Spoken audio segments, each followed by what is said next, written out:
Greetings, Carl. Hello, Michael. How are you? I'm doing well. How are you? I'm good. Good.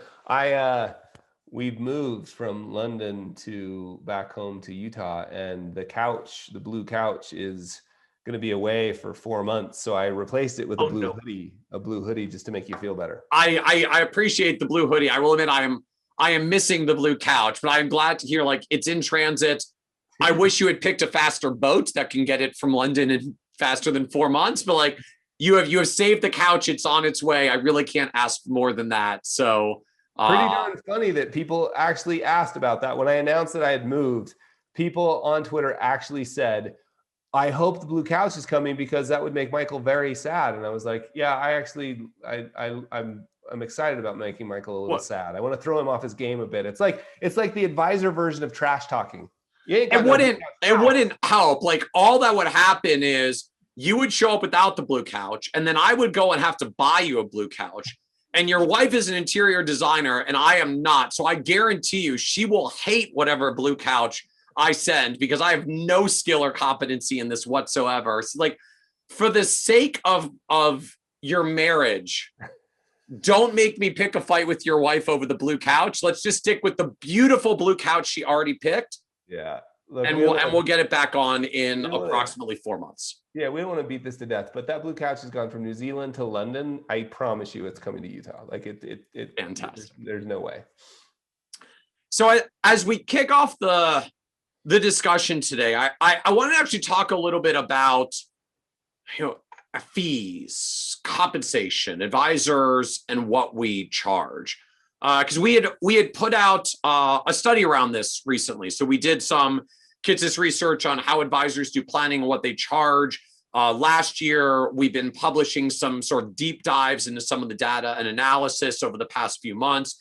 Had put out an article about this a couple of weeks ago, like really diving into some of what advisors are charging. And just the data to me is fascinating, not just because I'm a nerd that finds pretty much any data fascinating, but the dominant conversation out there continues to be like fee compression. And then we went and ran the actual data of what advisors are charging. And it is literally the opposite. Like, not only was there not fee compression, we are seeing flat out fee expansion. Like, average fee for a standalone financial plan up 12% on average from $2,200 to $2,500. Median retainer fee up 25% from $3,200 to $4,000 a year. Median hourly fee that advisors are charging up from $200 to $250 a year. Even AUM fees were mostly flat, although notably like not down, not compressing. But we actually saw even AUM fees rising slightly, particularly for the most affluent clients, where normally we talk the most about the fee compression. Even AUM fees are creeping higher at the high end of the scale. And I think, to me, really what's going on is just we've put financial advisor on our business card for like 30 years, since stockbroker became unpopular in the 1980s and insurance agent became unpopular in the 1980s. But the truth for a huge swath of the industry was we were really still in the product sales business, and not only was planning something that we gave away to get the investment or insurance sale, but we weren't even necessarily all that well trained in advice. Like, a single digit percentage of people had any kind of advanced designation. Most of us were professional financial advisors with a series exam that, you study for in a few weeks and pass, and that was it. It's like, we didn't charge much. That took me like 6 months, Michael. Like, what are you doing? I'm just kidding. I'm with you. Like we didn't build our value proposition around advice. We didn't build our business models around advice. So we didn't charge much for advice, and we didn't get much for it because it was all building up to the sale. And now over the past 10 and 20 years, like, we're reinventing the whole thing. We're in the advice business. CFP certification is on a massive rise right now. Like, we're at almost 90,000 CFP certificates. 20 years ago, it was barely 40,000, even though the total headcount of advisors hasn't moved. So like, it's game on for financial advice. We're building bigger and better value propositions. We're getting really more advice centric. I think as that happens in mass in the industry, we're getting fee confidence. We're getting better value, which we can see in the aggregate in financial planning fees rising. So all that's like good and wonderful. I'm excited to see financial advising continuing to get its footing and like really commands pricing power. But one of the things that cropped up from it, and I feel like it's sort of this dark underbelly of our world and these evolving models of fees, is we're really starting to take shots at each other sometimes for our fees. This advisor charges too much. This advisor charges too much. This AUM model is bad because you should charge hourly instead. It's like, well, let's calculate your hourly rate. It's like, oh, well, it's actually kind of the same. Yeah, but AUM is bad. Or sometimes some advisors work with very high-end clients. And, we did some analysis on this for the research that we did. The average AUM advisor, if you just take how much time they spend on all their financial planning stuff across all the clients they do it for, and divide it into how much revenue they manage, and just like imputes the equivalent hourly time, comes in at about $350 an hour, which is a little higher than the hourly advisors that had a median of $250, but not actually dramatically different. Although we did see, there's a subset of top end advisors, like the top 10 to 20% of advisors, where if you calculate their AUM fee and turn it into an hourly equivalent for just the fees they get and the amount of time they spent, it comes in at about $900 an hour to as much as $1,500 an hour. Mm-hmm. And, I'm not here to judge it. It is what it is. Like the math is what the math is. Some people came in and were like, yeah, I know lawyers that charge $2,000 an hour. So like, yep, that's what some high-end advisors charge, just like what some high-end lawyers charge. And others came in and were like, what the blank is going on here? Like, if advisors are charging $1,500 an hour equivalent and they're doing it with an AUM fee, their AUM fee is just masking their rate and they're trying to hide their true pricing. And just like it, I'm not actually trying to debate AUM versus hourly and the rest of it. Like what's cropping up to me though is just for the past 20 years, we've had this massive fees versus commissions debate and a lot of shots getting taken on both sides. And I feel like now that the whole industry is moving to a fee world, like we're moving on from debating about fees versus commissions, and now we're just into fighting fees versus other types of fees. And there comes a point of, we'll just call it like professional diminishing returns, where I have to admit, like, I am not sure this is the most productive conversation anymore. And I'll admit, even I'm starting to struggle with, yes, I'm all for fee transparency and people should know what they're getting charged. And like, I love that we're getting there, but there are a lot of different clients that pay a lot of different fees for a lot of different value propositions. And I'm not quite sure why we're like so starting to turn on each other now and challenging each other's fees instead of turning out to clients and talking more about how financial planning fees are on the rise because advisors are giving so much more value that consumers are literally paying us more, and how awesome that is. Yeah, it's a huge problem. Yeah, because I don't know. I'm not smart enough to figure out what the average fee is and how this has changed and how like that's. And I love how we call it. It's got its own word now. It's called Kitces research, which is my favorite. Absolutely, absolutely. That's a particular type of research. Absolutely. We have our own certain nerdy style. So yeah, Kitces research, capital K, capital R. That's right. That's why I think Kitces research should be done, because I don't know what I'm talking about when it comes to that, but I do know a lot about going after each other. And I do know a lot about communication, and I know a lot about the perception of the people out there. I'm pointing out the window. I know how the people out there are perceiving this conversation, and it's meaning really, what consumers see when we do these industry debates. Yeah, and it's so I don't understand it. I don't know. Like I've known lots of people over the years that have built successful businesses based on going after other people's models. Like, hey, those people are bad. We're good. Come to us. Those people are bad. And primarily the marketing and the messaging was about those people are bad. Do you know they're ripping you off? We can help you. And we know people who are doing that now. And and by the way, it probably could be a good way to build a business, but it doesn't sound like a fun way to live. And I also don't think it's a fun, I do know one thing, like if you win a client based on two things: performance and lower fees. I know if you win a client based on performance, you will lose that client based on performance. I also believe if you win a client based on my fees are lower, a discussion around fee instead of a discussion around value, my fees are lower, I think you lose that client eventually based on the fact that somebody else's fees are lower. So I just don't know that it's good. Well, in the most literal sense, you are differentiating on price.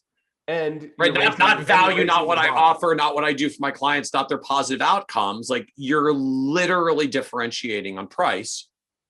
And you're racing to the bottom. And you have to make a decision. Like, you standing on your little moral high horse telling everybody else how they're terrible, but you had to decide that your hour was worth 27% more than the average attorney in your neighborhood or something. How did you decide? So I think that setting aside the need for transparency, and like, that's the only time where it's like we're all clear that's not something we do. And I know people are doing it. I'm just saying that's not something this group of people, I always thought too, like, there's nothing wrong with the Toyota dealership selling you a Toyota, even if it's not the best thing for you. Like, you wouldn't expect the Toyota dealer to tell you to go to Honda. Like, that's the business model. They're there to sell cars. Well, and if that's the business model, it's okay as long as the Toyota dealer, the Toyota salesperson didn't come across as somebody who had your best interest in mind. Yeah. So that's where things get fuzzy quickly in our industry. Yeah. So I'll finish here for just a second. We can decide where to go with this, but I think it's been interesting to see this worldwide because I've spent so much time in other places in Australia and New Zealand. I mean, the advisor community in New Zealand isn't very big because New Zealand's not very big, but seeing it in Australia and Southeast Asia, and then particularly in the UK, because UK advisors are sharp and tend to be relatively witty and don't mind sort of getting in and getting after each other a bit. And so I've seen it there too. And my perspective is that those fights that take place in public aren't helping anyone, right? My perspective is that, and I've had lots of these questions come from the people. The people say, "What are you guys on about?" Right? It looks just like a disorganized, unprofessional, petty little fights. And this goes with passive versus active. This goes with, but here we're limiting it to this, like how you charge or what you charge. They look like petty little fights to the people. And the people, I think it makes the industry and the profession look bad. I don't think it helps the client. I don't think it really hurts the person you're going after in the first place. Mm. And it might help you build a business, but you'll be a sort of a sad person. So that's my whole rant on it. My challenge to it, and look, like I know some of the people who do this because they tweet it or send it at me as well, or they're literally quoting our research, and like it is what it is. Like, I'm not here to value judge the numbers. I'm just reporting literally what the numbers came out to be. You can make your own decisions about them. But to be fair, like I know some of the people who drive this conversation, and for some of them, like it comes from the right place. Yeah, which is the phenomenon that we have all seen. Like, there are advisors out there. I'll put advisors in air quotes. There are advisors out there who write advisor on their business card. All they have done is sell a product once. They're charging ongoing fees for very little upfront advice, very little ongoing advice. There's not much value happening on an ongoing basis. They're charging the same 1% fee or whatever it is that a lot of other advisors are charging for doing a ton of work and putting a ton of value out there. And I think it is frustrating as heck for any of us to come across like a prospective client who's working with an advisor and find out like that advisor charges what I charge. Because, we've kind of got a fairly stable benchmark fee. Like, that advisor charges what I charge. And I do so much, and they do so little. And I'm flat out angry about it. That's a huge dilemma. And like, I get that feeling. I feel that feeling. I think a lot of us have been in that position of feeling that feeling. Some of us are very vocal about it. And I do think like that's where some of this discussion it comes from. Like, it's not literally about the fact that some advisors are making the equivalent of $1,000 or $1,500 an hour. It's that there are probably some advisors who are making $1,500 an hour who literally are not doing anything more than the advisor who's charging $200 an hour. And let's that's talk aggravating. about that. Let's talk about that specifically. Yeah. So let's pretend like you're one of those people, because we've all been there, right? I can't believe how many times I'd look at the current situation of a new prospect and just be like, are you kidding me? You know, like borderline criminal. And you're paying 1% for that? Yeah, for a phone call once a year. So let's assume that you're in that situation. Yeah. Like, what choices do you have at that point? So, in fact, I'm sure I'm wrong about this. I'm definitely not in doubt, but I'm sure I'm wrong about it. So, I just think that we are all better off if we assume that staying. I remember when I got accused of it, like when I left a big brokerage firm, and the big brokerage firm made phone calls to my clients who were changing and said things like, he's relocated to the Isle of Man. Like, there was all sorts of weird things. And I remember just thinking, okay, I can either get in the mud and go to blows about this in front of the client, or I could, and the solution was, I said to the client, like, well, that's one perspective. Do you need me to discuss that in more detail? And universally, they said, no, that's ridiculous. So I feel like if we're in that spot, my favorite thing to do would just to be say, okay, like, what could I do that would be positive about this? Well, the thing I could do to be positive was, the only reason that prospective client is with that advisor being charged that amount for 1/10 the service level and nowhere near the intellectual capital is because they don't know that the other thing exists.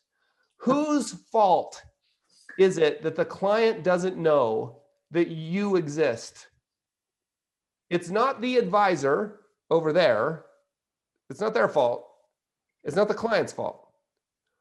Right? It's and maybe the better way to say about it is, whose responsibility is that to change that? Well, it's ours. So I love just saying, okay, how can I start telling positive? How can I use that as motivation to tell more positive stories about the difference we make, so people will go, I want that instead of that? What? So to me, what that comes down to at the end of the day is like, it's not talking about fees, it's talking about value. For sure.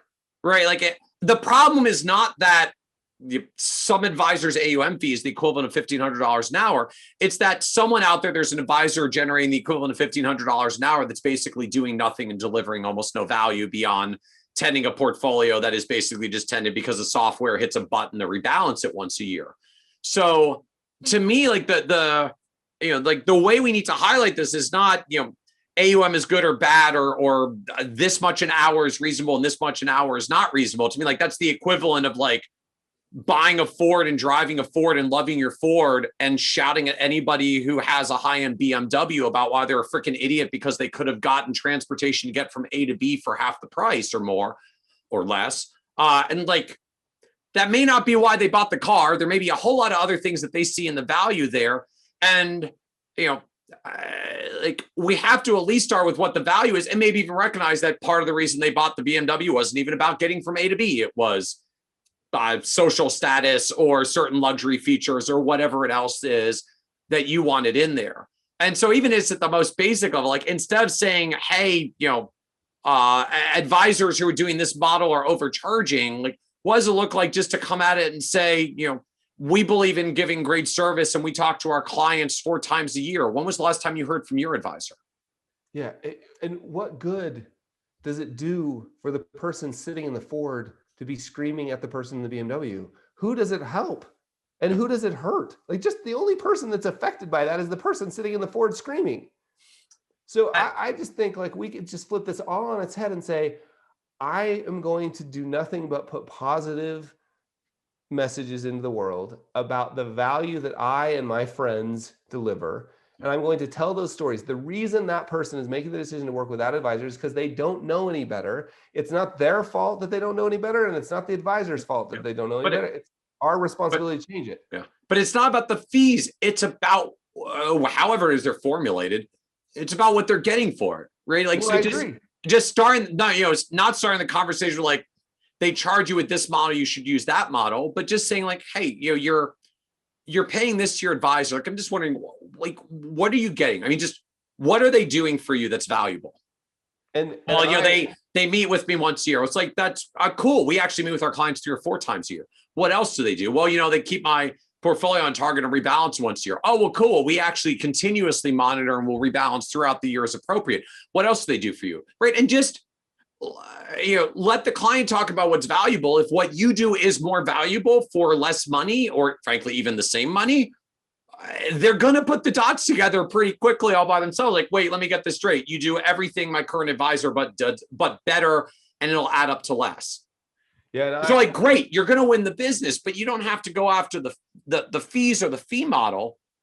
Go after the value. And you know what? If it turns out that they charge that much and they, do a whole bunch of high-end, amazing, high-servicey things that the client values that you're not going to do, like, hey, you might have actually found someone who pays a lot of money and is happy with what they're paying, because there are people who buy BMWs and there are people who buy Fords. Well, and I completely agree about the value versus the fee thing, but I guess I haven't been clear about communicating. I'm even taking it one step further, which is I would just not even engage. And again, I'm probably wrong about this, but never in doubt. I know there are other ways to do it, but to me, I wouldn't even engage in that discussion. Like what use, how, like I wouldn't, oh, they meet with you one time a year, we meet 3 times. That I'm sure that works. And it's why I love having this discussion with you, because there's more than one way to look at this. But I would back way up and be like, tell me again why you came in today. Right? And go into the discovery meeting. There's a reason they're there in front of you. If you're looking for ways to, and so now I want to do that. I'm not talking about the first meeting. I'm competing for the business. If I'm competing for business, it's because I haven't asked enough questions. If there are any objections, it's because I did something wrong. I need to back up and say, wait, why did you come in? Tell me what's important to you. Because the other advisors never had that conversation, right? But now let's say we want to do it in public. How do we let people know? So one way to let people know is those advisors are not generating enough value, or they're charging too high of fees. They're not delivering enough, like any of those ways in public. The other way would be to not make it about anybody but what we deliver. Yeah. And start telling stories about the positive impact you're having on people's lives. People don't care about your awesome solutions, your better value, your lower fees. They don't care. They care about their problems. And if they can see in the stories you're telling, like I don't think people want to work with the ornery guy in the Ford yelling at the guy in the BMW. I think they want to work with the person who says, look, here's the difference we make in people's lives. Let me tell you some stories about that. I realize we've got case study and compliance stuff, but go read any of Larry Swedrow's books, for instance. Like, you can tell stories about the impact you make in creative ways that allows people to see it and feel it without going after someone else. So that's my theory on it, is you have no competition. Like, I'm looking you in the eyes, like if you're listening to this, you have no competition. You don't need to be competing. You need to be sharing, telling people stories. Because if people just knew what you did, there'd be a line out the door, and you don't need to compete. And if we got there, we wouldn't see any more of some of the best financial planners I know in the world sometimes get dragged into these discussions online where I'm just like, please, no, let's not fight. Even if there's a legitimate reason to fight, I don't think it helps. Well, I think you make a good distinction between, like, why is that prospect sitting across from you? Because I think you make a very good point. Like, they're already in your office. You're already having the conversation. Like, if you're at that point, they're already starting to mentally depart from whoever it is that they were working with, because that's why they're in your office. So yeah, at that point, I think in particular, it is much more about what is their pain point and why are they there, not necessarily hammering how you're different than their old advisor. Because if they weren't interested in leaving their old advisor, you wouldn't be in the conversation already. For sure.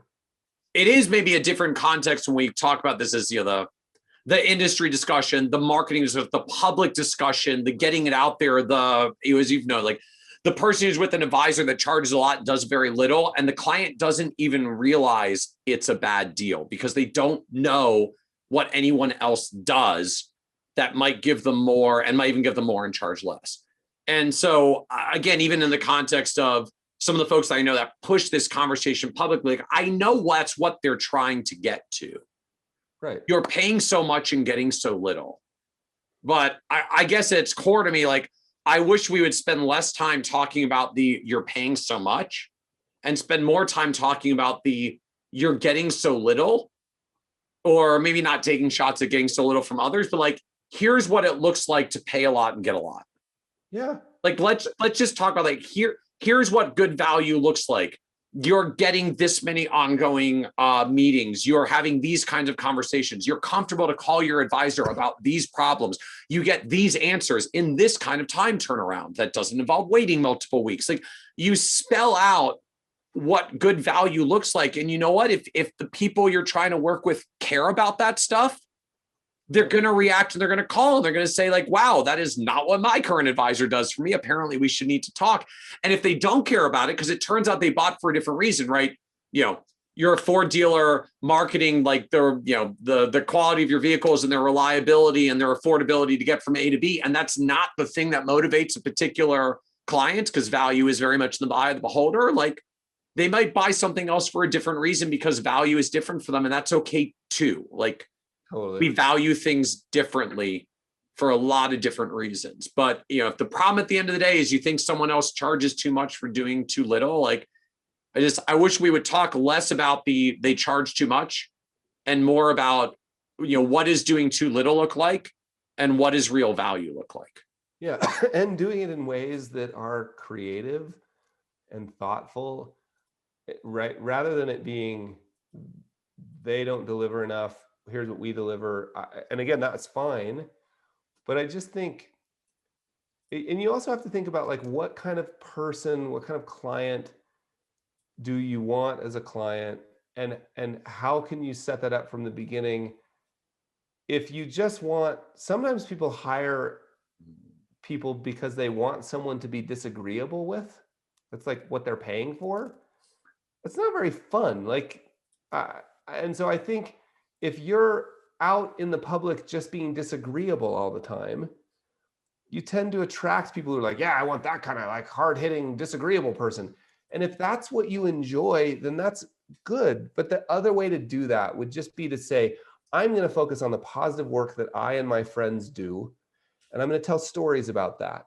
And I'm going to talk about the time that we called in November before the end of the year and had a detailed tax conversation. And we ended up saving X, X, and Y. And this is the difference it made in somebody's lives. I'm going to talk about the time we talked about doing this, this, and this, like case study, example stories that aren't about your specific clients, because I know we got all sorts of compliance issues. But I just think if we focus on the positive work we're doing, instead of the negative work in any way, fee value in any way, if we focus on the positive work we're doing, it's just, I think it's a better way to live. I think it's better for our profession.